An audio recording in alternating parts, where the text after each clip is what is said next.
And good evening, everybody. Welcome here to another edition of the MSTO podcast with yours truly, Charles Prodigy Richey.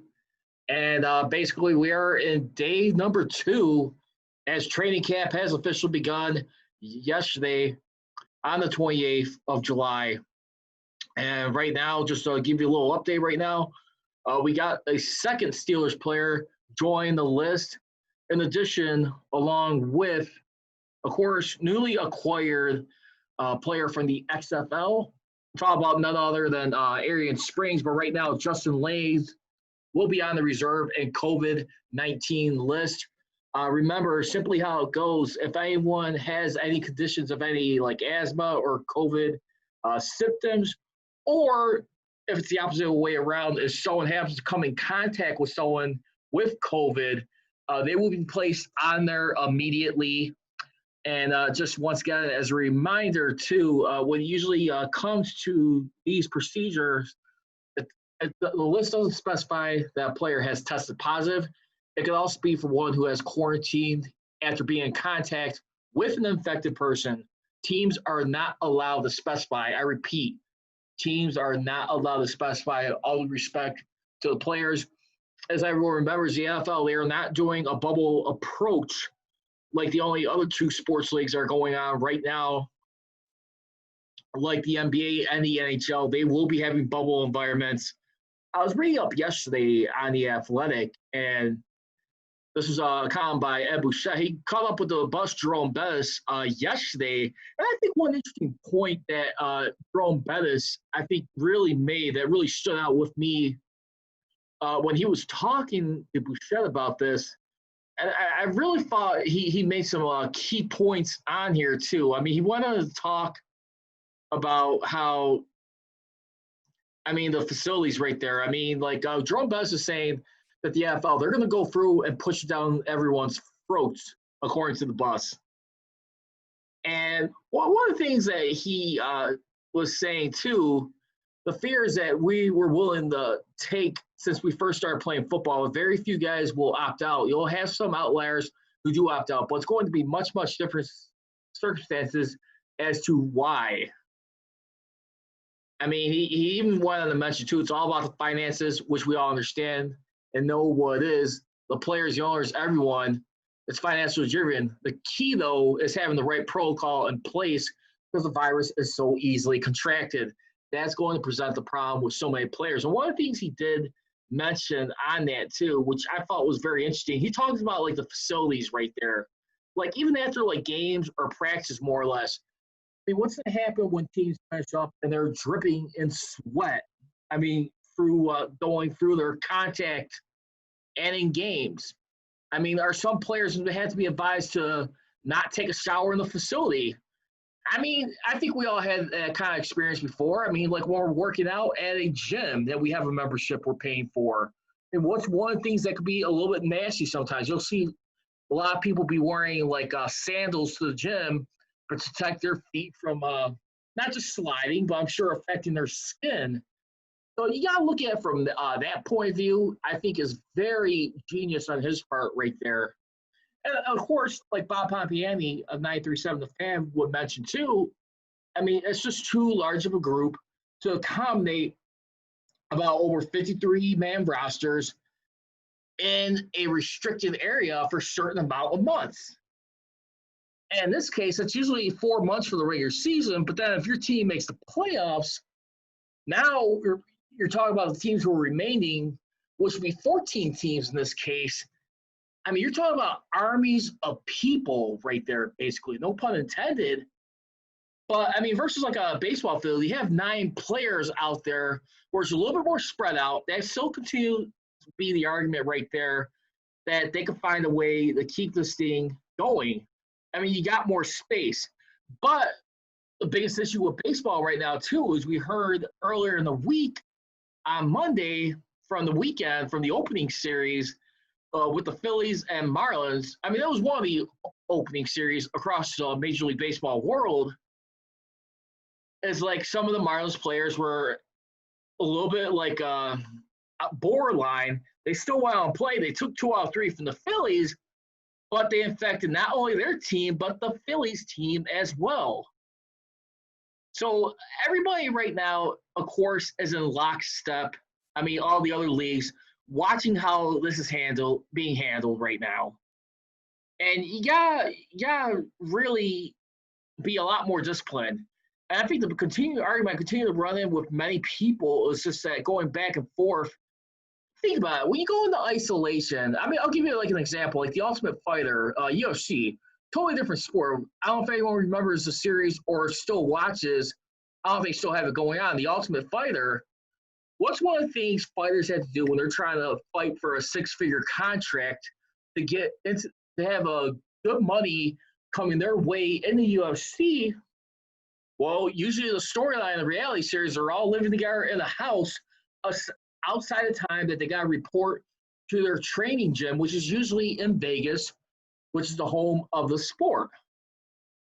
So you look at little simplified examples like that right there, and you see how people tend to kind of like feel a little pressure under the gun, just being away from your families.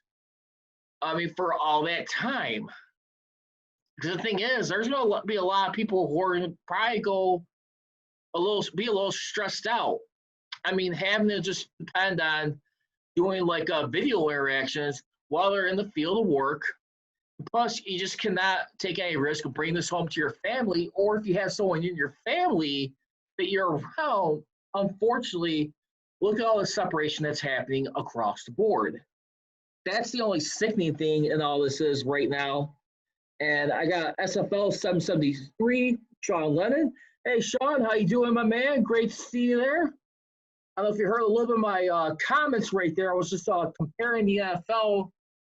I mean, like not being in a bubble environment, or no, I mean, not the NFL, but other sports like NBA and hockey being in a bubble environment, similar to the Ultimate Fighter. I don't know if you agree or disagree with that.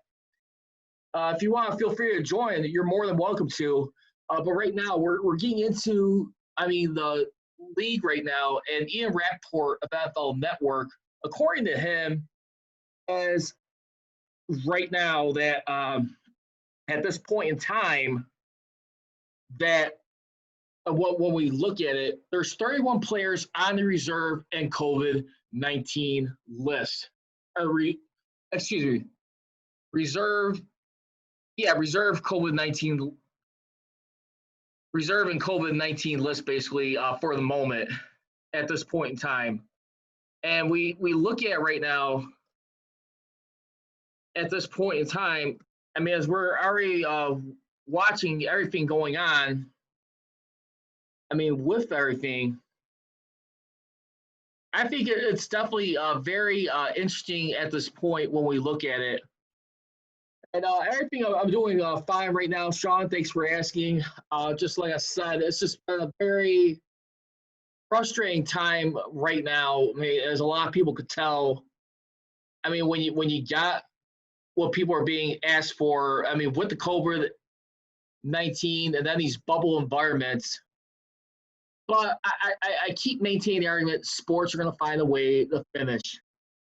But yeah, 31 teams. So again, in case anyone's missing out, it is Justin Layne, quarterback, and of course, along with fellow defensive back Arrion Springs, who was acquired from the fold of the XFL. And this is where we're looking at where it gets a little bit intriguing. But for right now, I mean, there's a lot at stake here, especially for the NFL right now. Once again, we have no idea what the salary cap is going to look like for next year, despite it originally going into this, once the CBA was ratified, $210 million, which could drop dramatically at the worst, no more than $35 million. You do the math, $175 million right there at that point, if we're going to see any dip in any progress right now.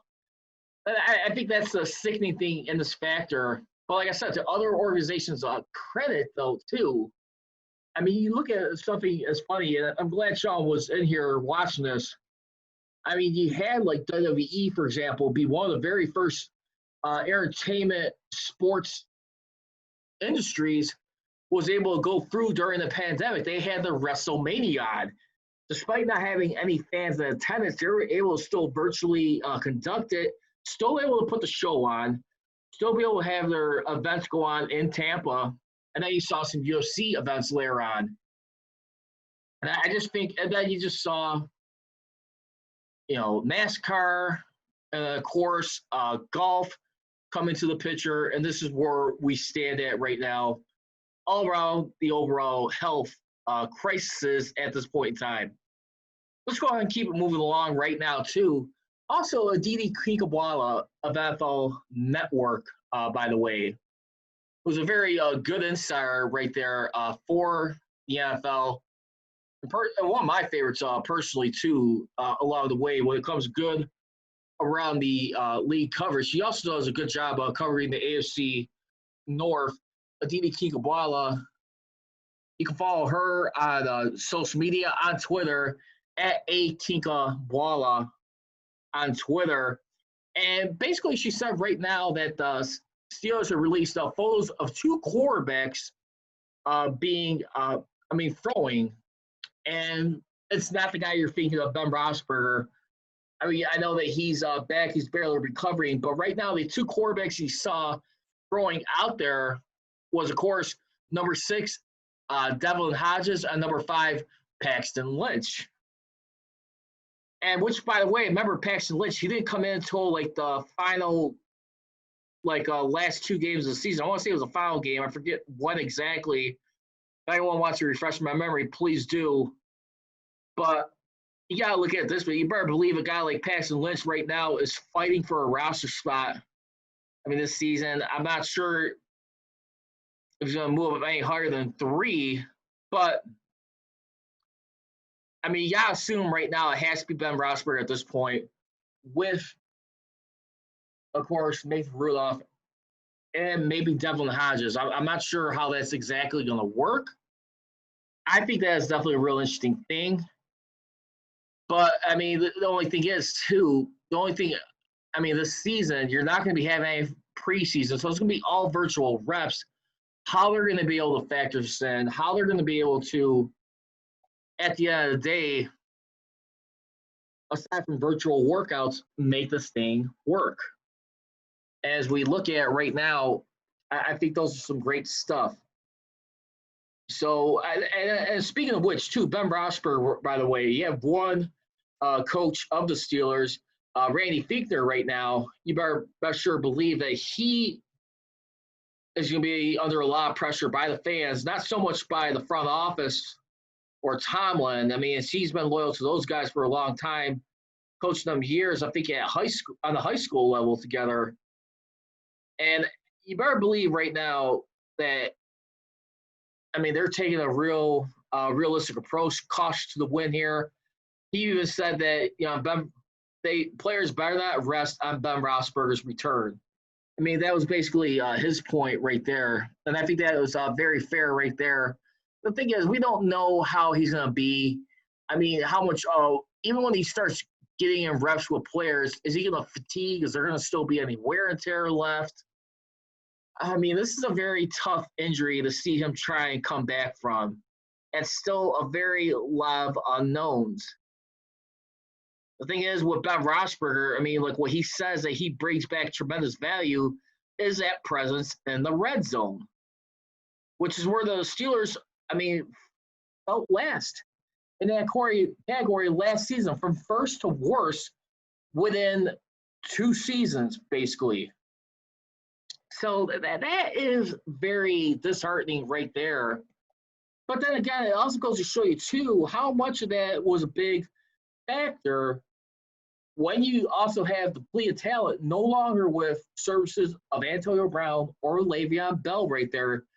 You got to start to wonder how much they really contributed to that scoring. They were definitely a big-time threat offensively, were able to keep the pace moving. I mean, they presented a lot of matchups there and so forth. That's the only sickening thing in this. And I just really don't know at this point how the Steelers are going to be able to find a way to do, because if the cap, like I said, for example, if that does drop $35 million, they're talking about over $20 million over the cap limit at the very minimal to start off with. And that's not going to be a very good sign, for right there when you're trying to get some breathing room. And then you got a lot of questionable decisions.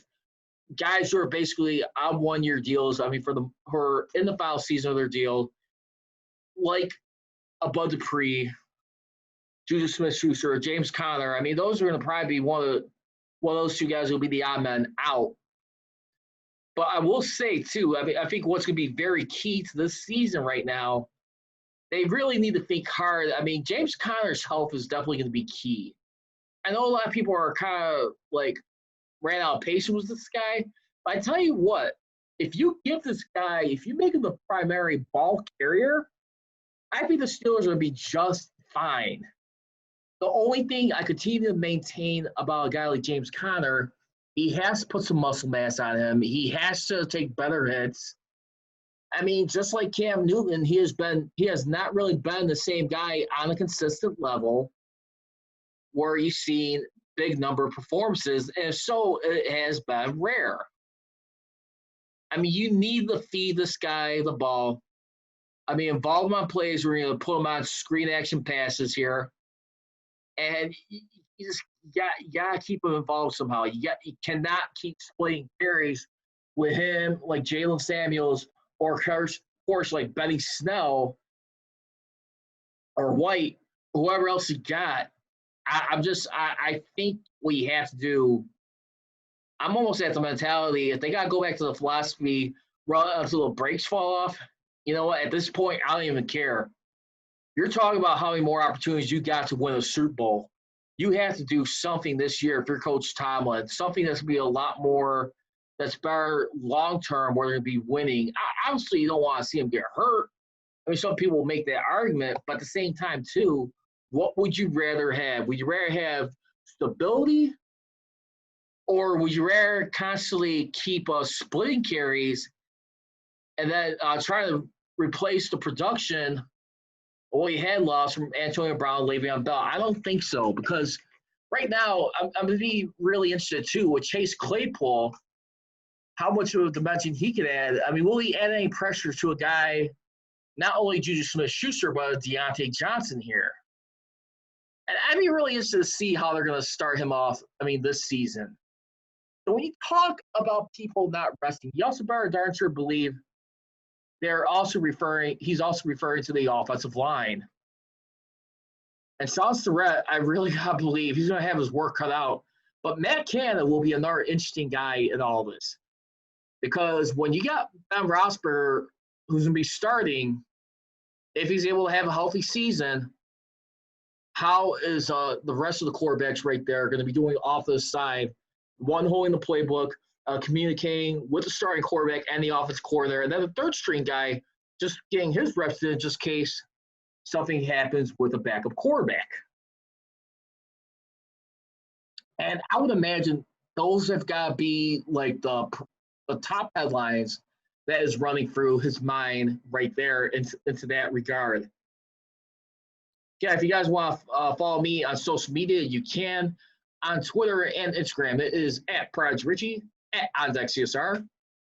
For the Men of Steel podcast, it is simply at Men of Steel CJR on Twitter and at Men of Steel Nation on Instagram. So let's get into some other trending topics right now on today's Men of Steel podcast. Also, too, as we look at right now in the AFC North news headlines, according to NFL ESPN, Jamison Hensley, quarterback Lamar Jackson is so optimistic about the Ravens signing Antonio Brown. No, you're fine, Sean. Don't even worry about it. It's all good, my man. I know this is a tough time going on right here when we look at it. With everything going on, this year, and when we look at it, yeah, and you know what? I think I know what you're referring to about Stephon Tuitt, not kneeling this year during the anthem. He says, screw anybody who has a problem with that. So just to give everyone else an idea of what he's talking about, he's pretty much referring to that article that we saw in the last day or two here And here's the exact quote. Also, I'm not kneeling for the flag, and screw anybody who has a problem with that. My grandmother was an immigrant from the Caribbean, and age worked her ass off to bring 20 people over the right way. She had the money and educated herself to be a nurse. She living good now. And I gotta tell you, I think you know what. At the end of the day, Sean and anybody else who's watching, it really doesn't matter to me. I mean, who's standing, who's taking a knee. I think at the end of the day, I mean, the bigger picture, and we've seen how much, I mean, race has been put back under scope during this pandemic. I mean, the last few months, of course, since Memorial Day weekend, when you have the death of George Floyd right now, trying to institute Black Lives Matter, which I think is a brilliant move, by the way. But at the end of the day, too, here's what I always tell people. We cannot expect people to always share the same mindset. I mean, the problem is there are a lot of veterans out there who are serving and who are being called for service, risking their lives on the line, as well as security guards, men in blue cops, and other security. I mean, obviously, they're fighting for a lot more of a bigger picture. But at the end of the day, too, like I said, it goes to show us that how screwed up our system is when it comes money being allocated to poor areas who need the attention, and like how we're dividing that piece of the pie. And it has been an ongoing issue. I mean, when Colin Kaepernick tried making it about 4 years ago when he took his knee, and I just think for Colin Kaepernick, when he did it, I think it was just bad timing. I think he did it, I think, in the final game of the preseason or the early game of the regular season. I want to say it was towards the end of the preseason. And he later explained that a lot of stuff in the flag or our Constitution doesn't represent everything about our country, and it's just so flawed.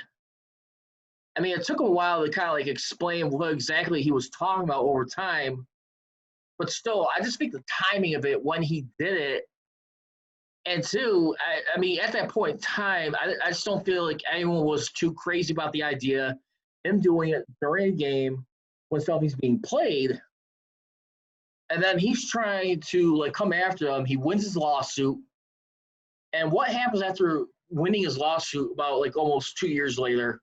He still tries to get back into the league. He has his tryout. And what happens? He's a little adamant about signing a waiver that the NFL is asking him to do if he were to like train and perform for like scouts, coaches, executives, and if he comes back, because you're all hesitant to that, you decide to move your training skill set in front of everybody, which I was not cool with that at all. In my opinion, look, I do want to see him come back, but if he doesn't come back, I'm sorry. In a way, you blew your opportunity by doing that. At the end of the day, yes, you did. Don't get me wrong. I think Colin Kaepernick is a great human being, a great man, and is doing a lot of wonderful things. But you know what? At the same time, you can't have it both ways. I mean, it's like you can't just sort of take your cake and not eat it. It's just, come on. I think Kaepernick, I mean, you made your bed and you knew the risk. You're obviously living with a lot of grace and representing a lot of emotional things and raising money and bringing a lot of awareness. But as far as playing back in this league, remember, I mean, I'm not saying, like Black Lives Matter or any other group should rally around this guy. And you got Jay-Z along with Commissioner Roger Goodell trying to put this guy back in the league. I think you can, but again, you made your own bed. You understood. I think you understood what the risk was clearly. And at the same time, too, as you're getting a little bit older, I mean, how much rust are you going to have out here? Are you going to be able to accept a lesser role? Bottom line. But as it gets back to Lamar Jackson right now with Antonio Brown, remember, you got Antonio Brown right now who is 32 years old, trying to get back into the league. I mean, he says he paused earlier last week about like walking away from the game, but then he tweets later on in the week and urging the NFL to hurry up with their investigation so he could try and get some clearance and get back on a team. I want to see Antonio Brown back. I really do. I mean, no doubt he's blew his relationship with the Steelers as far as like teammates wise, as far as being trusted in the game. I'm not saying the friendships are totally squashed or it's like a personal connection, but how the organization looks at him as a man. But the thing is, it continues to be a continued dragged out drama and song and dance where it's like, listen, it's like, I like the fact you're promoting yourself, but there's a lot of things you're putting up there on social media that should not be seen. I mean, some of the stuff, I mean, with your family, I think that needs to be kept a little bit private. I will say congratulations to him on his last kid. I think it was a boy he had that he posted up. So I just want to wish him congratulations on having another child come into his life. I just hope and pray right now that as he gets older, they don't have to worry about the situations he's been going through. And I hope this finally snaps him out of it. But this is a guy, I think if he does come back, I mean, the Ravens right now, they never mentioned his name. But you got a guy like Lamar Jackson who goes on to say in that too, I mean, when you look at it and everything that has been going on, I mean, with this guy, when you think about it, I mean, he goes on to say about Antonio Brown, I was hoping we could get him, Jackson said Wednesday. I'm still hoping a little bit. Remember, he worked back out with him in April, and he is also related to Marquise Brown, who's cousin of Antonio Brown. We want to win. I could telling him that he wants to win. Jackson goes on to say he wants to play ball. And the only thing is the Ravens have not mentioned his name directly when being asked about possibly being a Raven. That's the only problem that we're at right now. I think, if anything, if he were to go to the Ravens, it would be the ultimate slap in the face, I think, as a Steelers organization. But at the same time, too, I could see a guy like John Harbaugh connecting with a guy like Antonio Brown. John Harbaugh's got that real good player coaches mentality when it comes to dealing with people.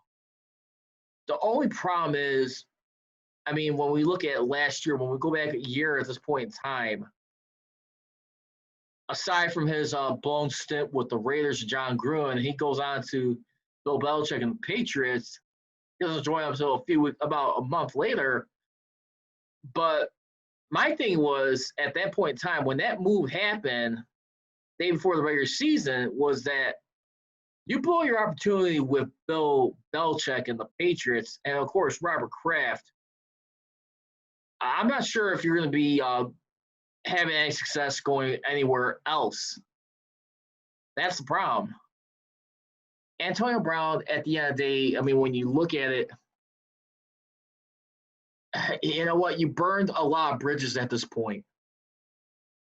But yet, because he's so talented, people are willing, coaches, scouts, and organizations are willing to look past that.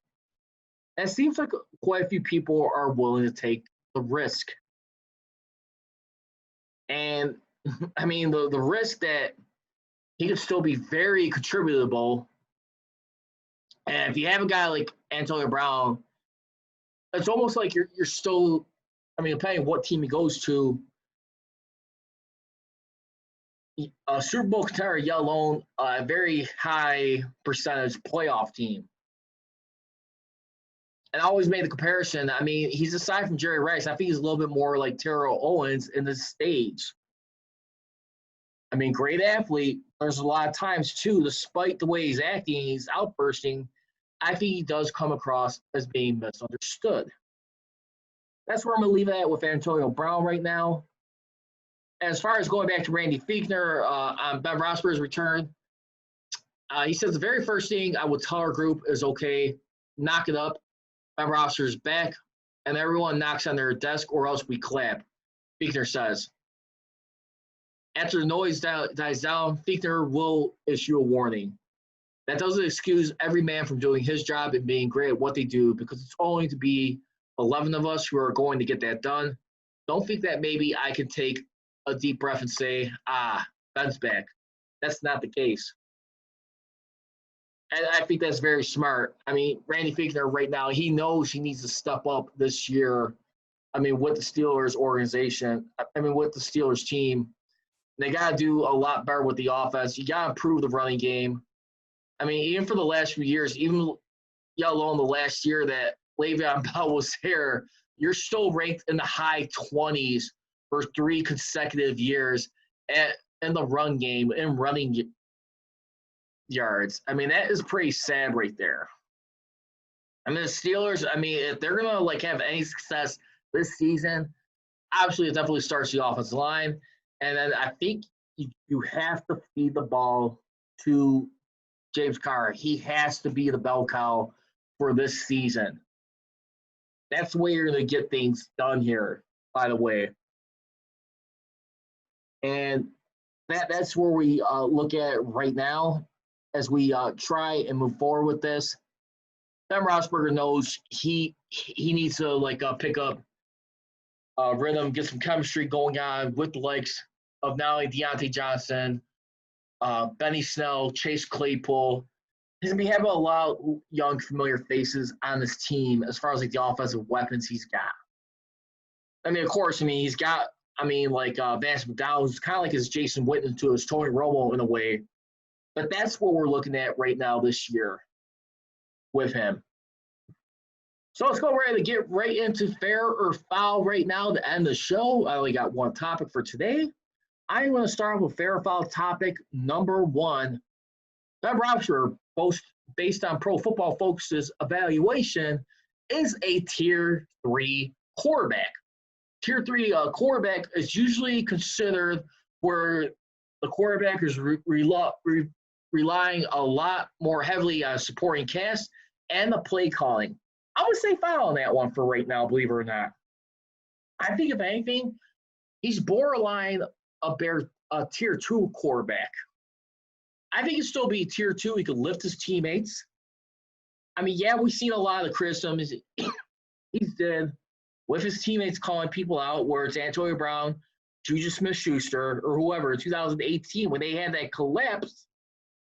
I think they were 7-3-1 at that point, but still, I think, if anything, Ben Roethlisberger, he can still have his stubborn moments, his motivation, but I do believe when he's on the field, he could fire guys up, aside from just taking players down the field and marching and turning into big-time scoring plays.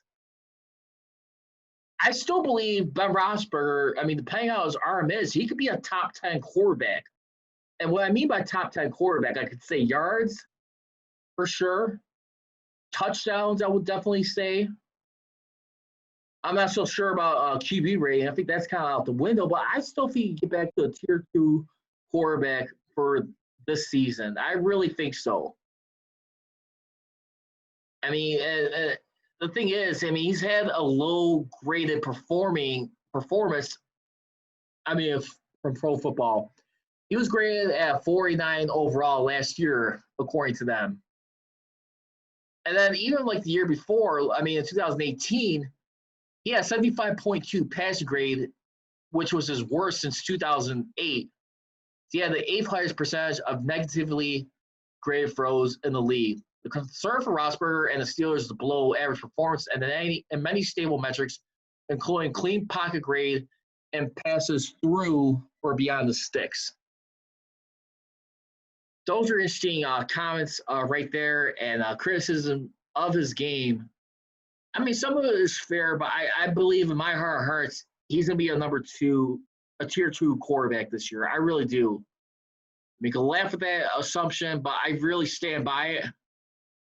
Because just for a simple reason, because this is his last opportunity to have a Super Bowl team. Last legit shot.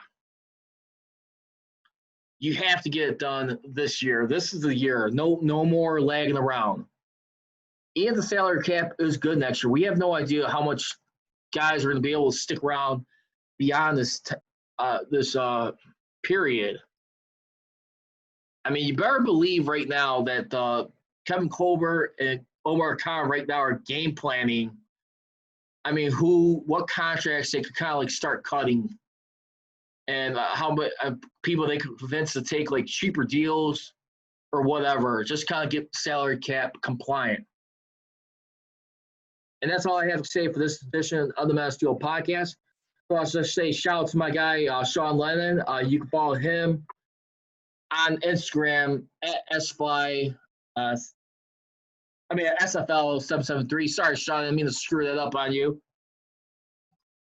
And then you can also follow him on Twitter, too, at Fightly. He is a host of the Fightly Report, covers MMA and boxing, and a lot more stuff within that. And also, I want to pay one last tribute to my man, very special and dear to my heart, Damon Squirrel, as we usually call him, D, from the D and Davis Show, also part of the We Are Regal radio company. He is taking time away right now. And I just wanted to say, I mean, he covered this media career for a long time. I just wanted to say, brother, as I said earlier in the tribute video I made for you, you're going to be missed. Love you, my man. Thank you for teaching everything to me as far as how to continue to be committed, take this business seriously, and also to be more, just love what you do at the end of the day. John Lennon is also a good example of that, who actually just joined me on here. And I just want to say thank you, Sean. Always a pleasure staying in touch with you, my man. Hope you're doing well, too. And for everybody, just continue to have mental self-discipline right now. It's hard, but it's doable. As always, leave everybody. Don't be trolling, be rolling. Here we go, Steelers. Here we go. I gone.